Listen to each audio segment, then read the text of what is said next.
ముందుగా తెలంగాణ జంట నగరాల ప్రజలందరికీ మేడారం జాతర శుభాకాంక్షలు.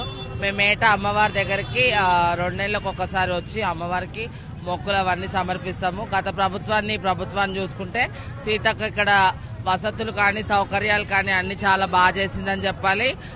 కోరిన కొంగు బంగారం చేసే తల్లులుగా ఇక్కడ వరంగల్లో సమ్మక్క సారక్క ప్రసిద్ధి చెందారు. అమ్మవార్లు ఇక్కడ ఎవరికి ఏది అనుకుంటే అవి తప్పకుండా జరుగుతాయి. అమ్మవారు వనదేవతలు. అమ్మవారికి ఇక్కడ బంగారం సమర్పించడం ఆనవాయితీ. అలాగే బుధవారం రోజు సారలమ్మ రావడం జరుగుతుంది, బేస్తవారం సమ్మక్క రావడం జరుగుతుంది. ఇద్దరు వచ్చిన తర్వాత అందరూ అమ్మవారికి మొక్కులు సమర్పిస్తారు. శనివారం రోజు వనప్రవేశం అవుతుంది. అలాగే చెప్పాలంటే జంపన్న వాగులో స్నానాలు ఆచరించి ఎలాంటి వ్యాధులున్నా ఎలాంటి రోగాలున్నా ఏమన్నా ఇబ్బందులున్నా ఇక్కడ జంపన్న వాగులో స్నానం ఆచరించిన వాళ్ళకి అన్ని ప్రతి ఒక్కటి పోతాయని నమ్ముతారు. 2 ఏళ్లకు ఎందుకు ఇంత ప్రసిద్ధి అంటే అమ్మవారు ఈ ఏషియన్లోనే ఇది మహాకుంభమేళ. ఎలా అంటే మన మొత్తం వరల్డ్ వైస్లోనే ఈ సమ్మక్క సారక్క జాతర చాలా పెద్దదన్నమాట. అమ్మవారు కోరిన కొంగు బంగారు చేసే తల్లులుగా ఎవరు ఏది మొక్కితే అమ్మవారు అంత పవర్ఫుల్ ఉంటుంది. ఇక్కడ బుధవారం రోజు అమ్మవారు వచ్చేటప్పుడు అంత ఆరంభం ఉంటుంది. బేసవారం కూడా అమ్మవారు ఎదుర్కోళ్ళు అవన్నీ జరుగుతాయి. ఇప్పుడు ఈ జాతర వచ్చేసి 3 రోజులు జరుగుతుంది. అమ్మవారు సమ్మక్క సారక్క చాలా ఏది అనుకుంటే అది మనసులో జరుగుతుంది. కాబట్టి అందరు ఇక్కడికి వచ్చి 2 ఏళ్లకు ఒకసారి వాన ఎండ చలికి అన్నిటికీ ఎలా ఉంటే అలా చిన్న గూడారులుగా ఏర్పాటు చేసుకొని రూములు ఉన్నా లేకున్నా వాష్రూమ్స్ ఫెసిలిటీస్ ఉన్నా లేకున్నా గత ప్రభుత్వంలో ఏమి ఉండేటివి కాదు. ఇప్పుడైతే కొంచెం వాష్రూమ్ ఫెసిలిటీస్ అవన్నీ ఉన్నాయి. అమ్మవారి దగ్గర అన్ని చాలా బాగున్నాయనే చెప్పాలి.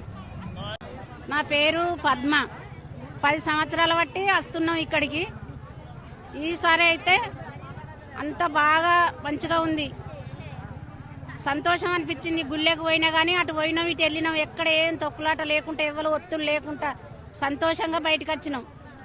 ఏం లేదు, మంచిగా డెవలప్ అయింది గుడి.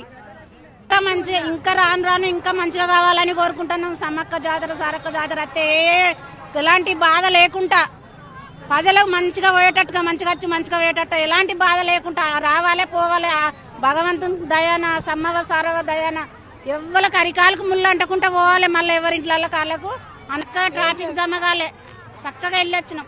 ట్రాఫిక్ జమ కాలేదు, వెళ్ళొచ్చినాం మంచిగానే. జంపన్న వాగు దగ్గర దాకా వచ్చినాం. ఎక్కడనో 10 కిలోమీటర్ దూరాన్ని ఉంది అప్పుడు. ఇప్పుడు అట్లా లేకుండా దగ్గరకు వచ్చేసినాం. ఉన్నాయి సౌలత మంచిగానే ఉంది, ఎక్కడ ఏం లేకుండా గలీజు లేకుండా అన్ని ఎప్పటికప్పుడే తీస్తారు. మంచిగానే ఉన్నది, అన్ని సౌలత మంచిగా చేసింది గవర్నమెంట్. నేనైతే నా చిన్నప్పటి నుంచి వస్తున్నాను. మా నానమ్మ తన 50 years బ్యాక్ నుంచి వస్తున్నారు, తన చిన్నప్పటి నుంచి వస్తున్నారు. సో బాగా నమ్మకం అనమాట ఇక్కడ మేడారంలో రావడం. ఈసారి అయితే లైక్ ఉండింది, నెక్స్ట్ ప్రీవియస్ టైం కంటే ఈసారి బాగానే ఫెసిలిటీస్ అన్ని ఇంప్రూవ్ చేశారు. గుడి కూడా రెనోవేషన్ చేశారంట. ఓకే, వాటర్ ఫెసిలిటీస్ అయినా అన్ని ఫెసిలిటీస్ బాగా చేశారు. మాకు కొంచెం మేము పాల్వంచ నుంచి వచ్చామండి, భద్రాచలం పాల్వంచ దగ్గర నుంచి వచ్చాము. సో అనుకున్న మొక్కులు తీరాయి కాబట్టి ఎత్తు బంగారం ఇవ్వడానికి వచ్చాము.